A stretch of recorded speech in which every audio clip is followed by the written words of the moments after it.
Hello everyone, and welcome back to LouLou True Crime. My name is Lou, and this is the channel where we explore the world's most disturbing crimes, psychological mysteries, and the real stories behind some of history's most infamous criminals. If you enjoy true crime that goes deeper than headlines, don't forget to like, subscribe, and turn on notifications, because some of the darkest stories in history still have lessons worth understanding. Tonight's case is one of the most chilling true crime stories ever told. It's not just about murder. It's about deception, manipulation, charisma, and a killer who looked nothing like what people expected evil to look like. This is the story of Ted Bundy, the serial killer who shocked America by hiding in plain sight. To understand Bundy, we have to go back to the beginning. Theodore Robert Bundy was born in 1946 in Vermont. His early life was complicated, marked by secrecy about his parentage and a confusing family structure that some psychologists later suggested may have shaped his identity. For years, Bundy believed his grandparents were his parents and his mother was his sister. That kind of emotional confusion during childhood can leave lasting psychological effects, though it never excuses what came later. By most outward appearances, Bundy grew into a normal young man. He was intelligent, articulate, and socially capable. He attended university, studied psychology, and even volunteered on political campaigns. Friends described him as charming and confident. That normal appearance would later become one of his most dangerous weapons. One of the most unsettling aspects of Ted Bundy was how ordinary he seemed to the people around him. Friends described him as polite, intelligent, even thoughtful. Professors saw a promising student. Coworkers saw someone responsible and dependable. That disconnect between public persona and private reality is something criminologists often study carefully because it highlights how dangerous assumptions about appearance can be. People tend to associate threat with obvious warning signs, aggression, instability, or social isolation. Bundy challenged that completely. Psychologists later suggested that Bundy exhibited traits consistent with psychopathy: superficial charm, lack of empathy, manipulative behavior, and an ability to mimic normal emotional responses without genuinely experiencing them. That doesn't excuse what he did, but it helps explain how he maintained relationships and avoided suspicion for so long. He could convincingly perform normality. This ability also affected investigations early on. Witnesses sometimes doubted their own instincts because Bundy didn't fit their mental image of a violent offender. Some victims initially trusted him precisely because he appeared harmless. It's a reminder that manipulation often works best when it contradicts expectations. And for investigators, that lesson has had lasting impact. Modern profiling now emphasizes behavior over appearance, patterns over impressions, a shift partly influenced by cases like Bundy's. During his college years, Bundy experienced a painful romantic rejection. Some investigators later speculated this moment contributed to his growing resentment toward women, though psychology is rarely that simple. Around the early 1970s, something began to change. Bundy developed secret fantasies involving violence, control, and domination. These fantasies escalated gradually, moving from voyeurism and stalking into something far darker. His first confirmed murders began in Washington state in 1974. Young women started disappearing from college campuses. Many were intelligent, independent students, exactly the kind of people least expected to become victims. Bundy's method was calculated. He often pretended to be injured, wearing a fake cast or sling to gain sympathy. Then he would ask women for help carrying books or loading something into his car.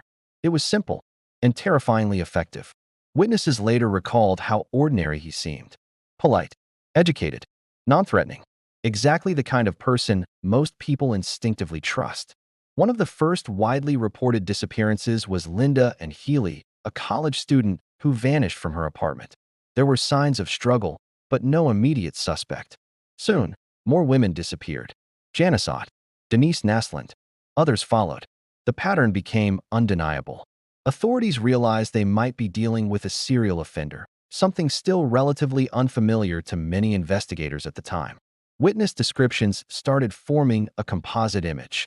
Several people remembered a man introducing himself as Ted. That small detail would later become crucial. Despite mounting fear, Bundy continued his outwardly normal life.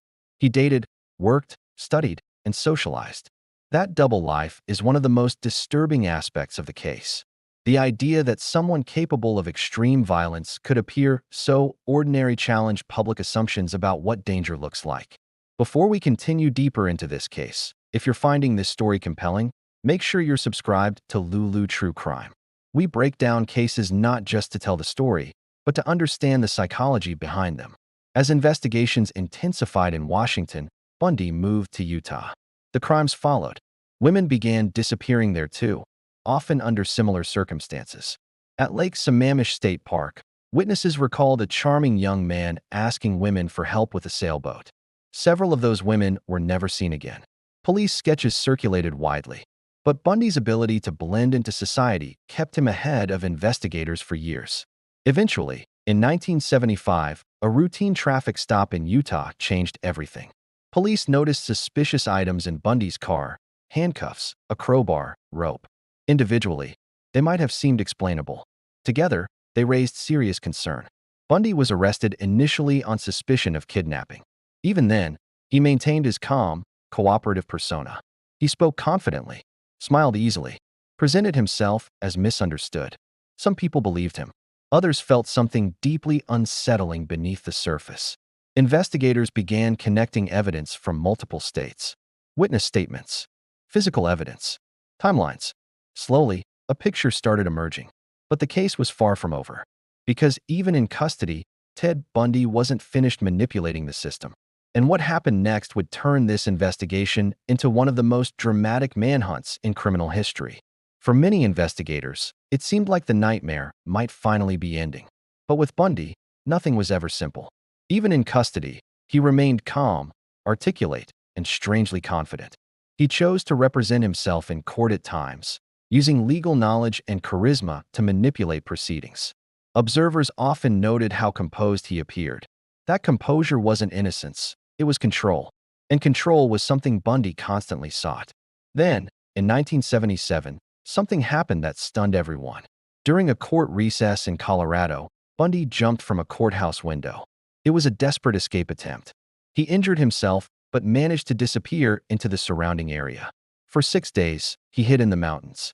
Eventually, cold, hunger, and exhaustion forced him back towards civilization. Police captured him again. Most people assumed that would be the end of his escape attempts. They were wrong. Months later, Bundy escaped again, this time from jail. He had slowly sawed through a light fixture opening in his cell ceiling. He lost weight intentionally to slip through the gap. And one night, he vanished. This escape was far more successful. Bundy traveled across several states undetected. Eventually, he arrived in Florida. What followed would become the most violent period of his crimes. In January 1978, Bundy entered a Florida State University sorority house. The attack was sudden and brutal. 2 young women were murdered. Others were severely assaulted. The randomness and violence shocked the nation. This wasn't calculated manipulation anymore. It was escalating aggression. Just weeks later, a 12-year-old girl named Kimberly Leach disappeared. Her abduction deeply horrified the public. The victim was younger than Bundy's previous targets. It suggested further psychological deterioration. Shortly after, police finally caught him again. This time, it was a routine traffic stop. An officer noticed suspicious behavior and detained him. Only later did authorities realize they had captured one of America's most wanted fugitives. The trial that followed became a media spectacle. For the first time, many people saw Bundy on television. Clean-cut, soft-spoken, seemingly ordinary. That contradiction fascinated and disturbed viewers. Because evil rarely looks the way we expect, Bundy sometimes appeared to enjoy the attention. He smiled at cameras, spoke confidently, even flirted with supporters in the courtroom. Yes, he had supporters. Some people refused to believe someone so articulate could be guilty. That reaction revealed something important about human psychology. We often associate danger with appearance. Bundy shattered that assumption completely. Eventually, overwhelming evidence led to conviction. He was sentenced to death. But even then, the story wasn't over. For years, Bundy gave interviews, sometimes hinting at additional victims. Investigators believe the true number of murders may never be known. Estimates vary widely. Some suggest dozens. Others suspect more. Bundy occasionally cooperated with investigators near the end of his life. Some believe he did this to delay execution. Others think he finally wanted recognition. Perhaps both are true. During final interviews, he spoke about violent media influences and pornography. Many experts debate those claims. Some see them as deflection rather than explanation, because ultimately, responsibility rests with the individual. Another reason the Bundy case remains so studied today is its influence on forensic psychology and criminal profiling. During the 1970s, the FBI's behavioral science unit was still developing methods for understanding serial offenders. Bundy became one of the cases that helped shape those early profiling techniques. Investigators began focusing more on victim selection patterns, offender mobility, escalation cycles, and post-crime communication. The case also highlighted how media attention can both help and complicate investigations. Public awareness sometimes generated tips, but intense coverage also created misinformation, fear, and speculation. Bundy himself appeared to understand media dynamics surprisingly well. Some investigators believe he used public attention strategically, delaying confessions or offering partial information when it benefited him. There's also a broader cultural lesson here. Cases like Bundy's changed how people think about personal safety, trust, and vulnerability. Awareness campaigns, campus safety initiatives, and behavioral education programs all expanded in the years following his crimes. While tragedy drove those changes, they contributed to long-term prevention strategies.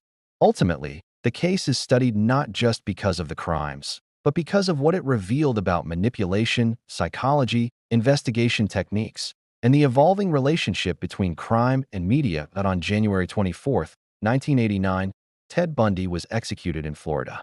Crowds gathered outside the prison. Some celebrated. Others reflected quietly. The case had left a deep mark on American society. It changed how police investigate serial crimes. It influenced profiling techniques. It also reshaped public awareness about manipulation and hidden violence. But beyond all analysis, it's essential to remember the victims. Real people, real families, real lives cut short. True crime storytelling should never lose sight of that human cost. If you found this deep dive insightful, don't forget to like, subscribe, and share LouLou True Crime. It genuinely helps the channel grow and allows more stories like this to be told responsibly. Because understanding crime isn't about fascination with killers. It's about awareness, psychology, and learning how deception works. Ted Bundy remains one of history's most disturbing examples of hidden danger. Not because he was unique, but because he proved how easily appearances can mislead us. And sometimes, the most dangerous person in the room is the one who seems the most normal. Thanks for watching LouLou True Crime. I'm Lou, and until next time, stay curious, stay aware. And remember, sometimes truth really is stranger than fiction.